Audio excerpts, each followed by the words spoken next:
கர்நாடக சட்டசபையில் சிறப்பு கூட்டத்தொடர் வியாழனன்று துவங்குகிறது.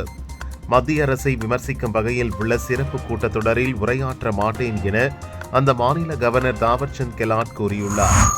வளமான தமிழகம், வலுவான தேசிய ஜனநாயக கூட்டணி. தினகரன் தலைமையிலான அமமுக தேசிய ஜனநாயக கூட்டணியில் இணைந்ததை நான் வரவேற்கிறேன் என மத்திய அமைச்சர் அமித்ஷா கூறியுள்ளார்.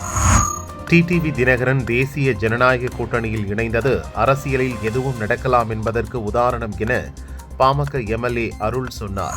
ஓபிஎஸ் ஆதரவாளரும் குன்னம் தொகுதி முன்னாள் எம்எல்ஏவுமான ராமச்சந்திரன் குடியரசு தினத்தன்று திமுகவில் இணையப்போவதாக தெரிவித்துள்ளார். தமிழக பதிவுத்துறை இணையதளம் பராமரிப்பு பணிகளுக்காக வியாழன் காலை 11 மணி வரை செயல்படாது என அறிவிக்கப்பட்டுள்ளது. டெல்லியில் இந்த ஆண்டு நடக்கவுள்ள குடியரசு தின அணிவகுப்பில் முதல் முறையாக இரட்டை திமில் ஒட்டகங்கள் பங்கேற்கின்றன.